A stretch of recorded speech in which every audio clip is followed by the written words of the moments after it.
양만재의 세상 읽기. 포항 지역사회복지연구소 양만재 소장 나오셨습니다. 어서 오세요. 안녕하십니까? 네, 오늘은 지방 소멸에 대한 이야기를 준비했다면서요? 그렇습니다. 행정안전부가 지난 18일 인구 감소 지역을 지정해 발표했습니다. 네. 전문가 협의를 통해서 처음으로 인구 감소 지수를 만들었는데 인구 증감률과 고령화 비율 등 8개 지표를 반영해서 인구 감소 지역을 발표했습니다. 네. 행안부의 인구 감소 지역 발표는 지방 소멸을 나타내는 대표적인 증거를 할까요?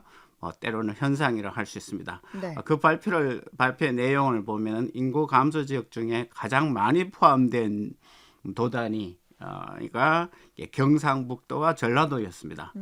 지방 소멸이 가장 심각하게 나타나고 있다는 증거라고 할 수 있습니다. 네. 그러면 이 경북의 어떤 시군이 인구 감소 지역으로 지정이 됐습니까? 전라남도와 경북 공이 16개 지역이 선정됐는데요. 경상북도가 23개 시군이 있습니다. 그중에 도청에 있는 안동을 비롯해서 영덕, 울진, 울릉, 영천, 청도 등이 해당하는데요. 네. 포항, 경주, 구미 등은 시군은 좀 빠졌습니다. 네. 경북 시군 중에 70%가 인구 감소 지역으로 지정되었으니 결코 가볍게 볼 사안은 아니라고 봅니다. 포항시 역시 올 들어 50만 이상 인구를 유지하기 위해서 주소 갖기 운동을 강력히 추진하고 있는 것만 봐도 우리가 포항이 감소 지역에 포함되지 않았지만은 감소를 심각하다는 생각을 할 수 있겠습니다. 포항시는 외부 인구를 유입하고 현재 거주하고 있는 인구 유출을 막는 장치로서 포스코와 포스텍이 있고 최근엔 2차 전지 업체 공장들이 건설되면서 어렵게 50만 도시를 유지하고 있습니다. 그렇지만 경북의 다른 시군은 인구 고령화 현상에 출산율도 감소되고 그리고 청년층의 인구 유출로 인구 감소는 오래전부터 중대 사안으로 분류되어 왔습니다. 네. 이러한 심각한 현상을 보고 최근 CBS도 인구 증가를 위한 출산 돌봄 캠페인을 전개하는 것도 지방 소멸을 막기 위한 대책과 무관하다 할 수 없겠습니다. 네. 말씀하신 것처럼 이런 지방 소멸 이야기가 어제 오늘 일이 아니잖아요. 예. 이번에 실제로 인구 감소 지역을 정부가 구체적으로 지정해서 발표했지만 사실 지방 소멸 문제는 노무현 정부 때부터 본격적으로 제기됐는데도 별 효력을 거두진 못한 것 같습니다. 그런 것 같습니다. 사실입니다. 최근 행안부가 공식적으로 처음으로 지방 소멸 현상이 인구 감소 지역을 발표하면서 그 소멸을 차단하겠다는 대책을 발표했습니다. 네. 실제 어느 정책 효과가 나타날지 좀 지켜봐야 될 것 같습니다. 네. 노무현 정부 시절에 서울 경기 지역의 인구 집중을 차단하기 위해서 중앙정부 기관을 지방으로 분산시키는 분권 정책을 발표했죠.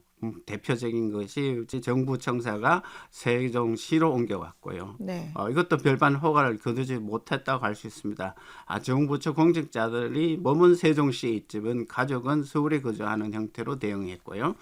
중부처와 중앙관료들이 세종시 등에서 거주하기는 하지만은 고등학생을 둔 전국 가정들 다수는 인서울이라는 즉 서울에 있는 대학에 진학하기를 희망했고요. 서울에 있는 대학에서 졸업하고 서울에서 직장을 구하는 것이 로망이죠.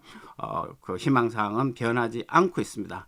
문재인 정부 들어서도 분권 정책이 실행되었지만은 여전히 지방 소멸을 차단하는 가시적인 효과는 아직도 나타나고 있지 않다고 볼 수 있습니다. 네. 대구 경북 지방의 거점 국립대학인 경북대학에 합격한 학생들 86%가 입학을 포기했다고 합니다. 물론 중복 입학에 따른 이동이 많겠지만 이걸 감안해도 예전과 위상이 많이 달라졌다고 봐야겠습니다.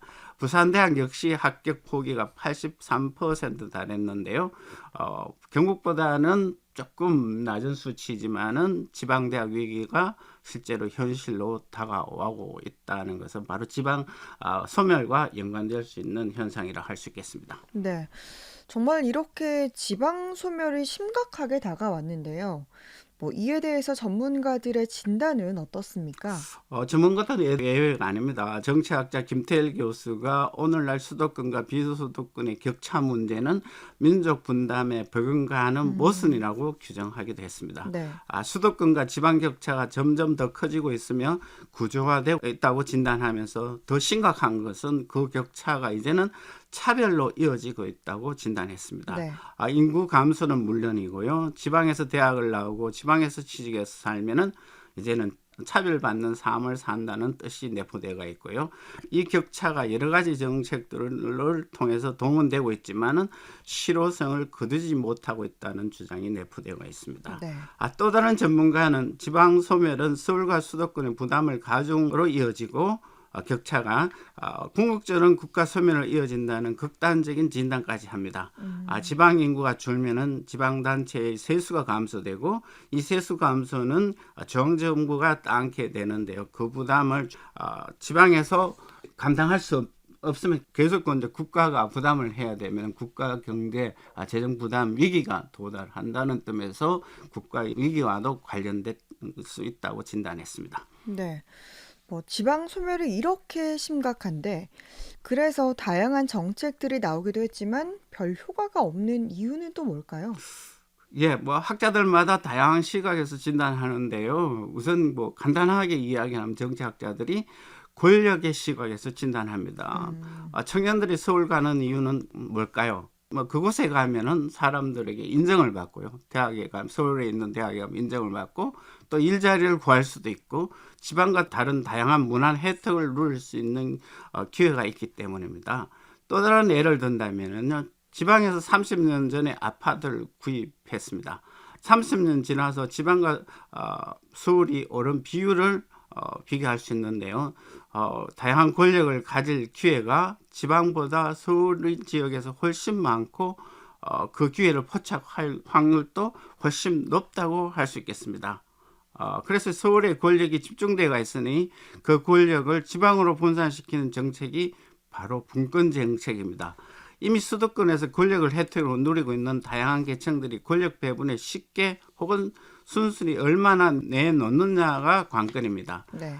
권력의 배분에 찬성하는 사람보다는 반대하는 사람들이 많다고 할 수 있습니다.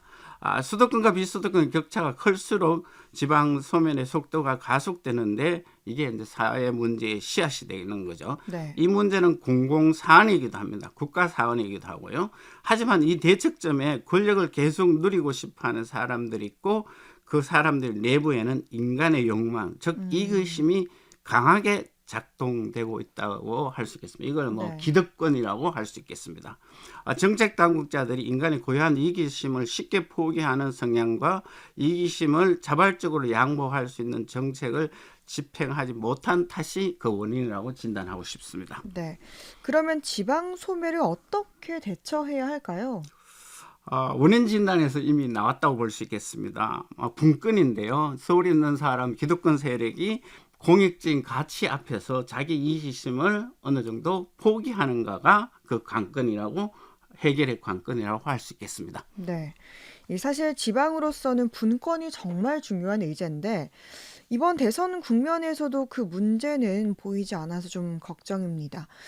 시민들이 먼저 관심을 가져야 할 것 같습니다. 양만재 소장님 말씀 고맙습니다. 고맙습니다.